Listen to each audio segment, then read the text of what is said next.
Welcome back to my channel, Smoking and Grilling and Cooking with me, AB. Okay, now we're getting ready to go over the ingredients.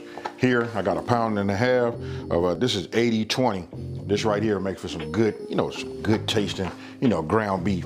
Especially when we're doing a chili, you want your beef to be, you just want your chili to be the best it can be. All right, right here we got some rotel. Look, this that diced tomatoes with green chilies. We got tomato sauce, black beans, kidney beans, and then this was a, just a large yellow onion. I've already diced this. Then we got some cream of corn. This cream of corn is gonna go in the cornbread on the top. Now I'm not gonna pull out all the ingredients for the cornbread because you guys can look. I'll leave a link up at the top. I got 2 different styles of cornbread, both of them delicious. Pick your choice. And listen, if you want to, you can go ahead and use Jiffy or whatever else you want to use to put on the top of this. This right here, we just gonna call this one of them like one-pot meals. Super easy to make. Now, we got cumin,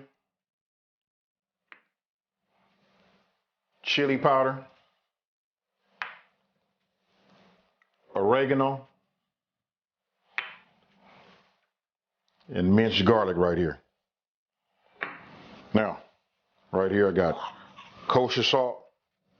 And then we're gonna grind our pepper, fresh ground pepper. And I'm using olive oil along with this ground beef right here to get it started. Now, first thing I do is I take my olive oil. Now listen, you got 2 options here. You can use the olive oil and you want to saute your onions, you can do that first, and then add your ground beef, along with your garlic. That's up to you. I'm gonna do it this way, and I want to show you, and then I'm gonna explain to you why. A little olive oil in there first. Get my ground beef, start breaking it up with that flat edge, wooden spoon. And after, it starts to brown, it's almost completely brown. I can still see a little pink. Then I go ahead and add my onions. Reason being is I don't want my onions to be soft. You know what I mean? It's up to you though. This is one of them recipes you make it your own. This right here is just a base. I do it this way, and I cook it with the rest of my my spices. You know what I mean? And I let it become translucent here, but it keeps the onion to have a little bit of integrity. It's okay to have a little bite to it. So that's why I did it that way. Now, I'm just adding the rest of my dry ingredients to it. Super simple. Okay, last but not least, you're going to add that minced garlic. And then as long as you have it in there with everything else, as far as like your spices, and it's on top and moving around on a medium-high heat, and I did reduce my heat down to medium, you'll be okay. You don't have to worry about burning it. Now you can see the color of the ground beef, turning. That right there is that chili powder and everything, and you're getting everything mixed up. Now what you want to do is you just want to cook it. I cooked it for about 3 or 4 minutes, and just let it simmer on its own. After that, then I come with my, my rotel. Look, that's my diced onions and green chilies. You know what? Just go ahead and start adding that. You want to put your tomato sauce. Then we're gonna come with our kidney beans. Hey, just super simple. Just a no-brainer. This is a one-pot meal, excellent for that busy person that got that schedule. Even if you didn't pre-plan and you forgot, you could just come in and make this, and not be tied up over the stove all day. Nothing wrong with having that. And then here you see me adding that last can, which is our black beans. And then what you want to do is you just want to go ahead and mix it up. And once you got it all mixed, listen, we want to let it simmer. We're gonna let it simmer for about 15 to 20 minutes. And here's the key.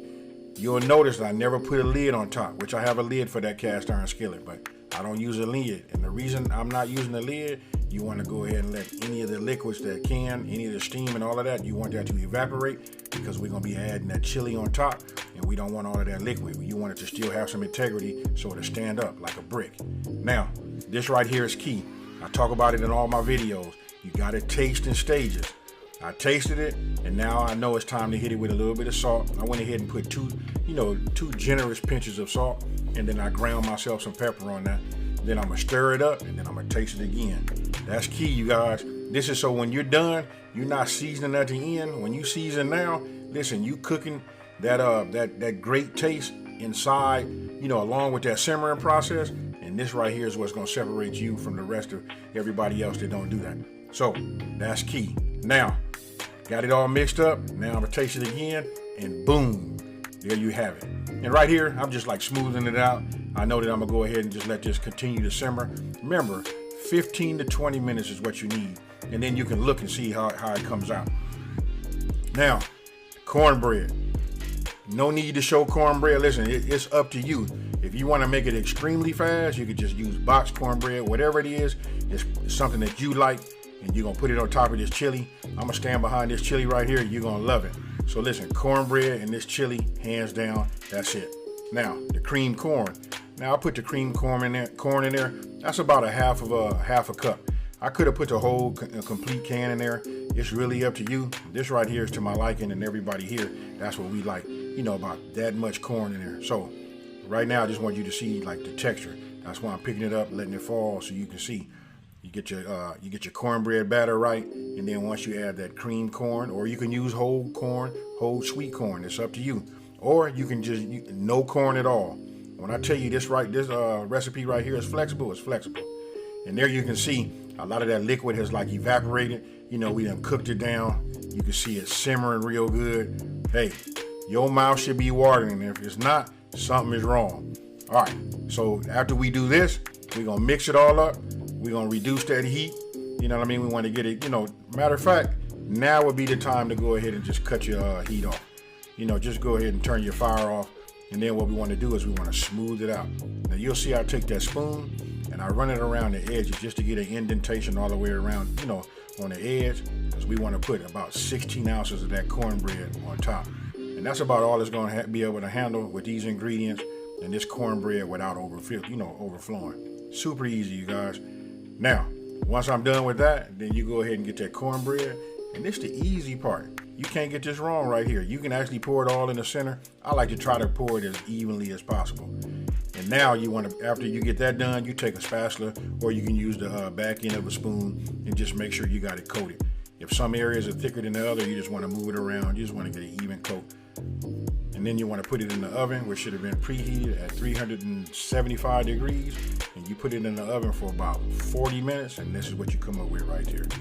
Check it with a toothpick. If the toothpick is dry, boom, you in the game. Then go ahead and use whatever utensil you would like, to go ahead and take it out. This right here, hey, I just want to tell you, have a pillow because you're going to get the itis. Hey, thank you guys for watching. Now you have a cornbread chili pie.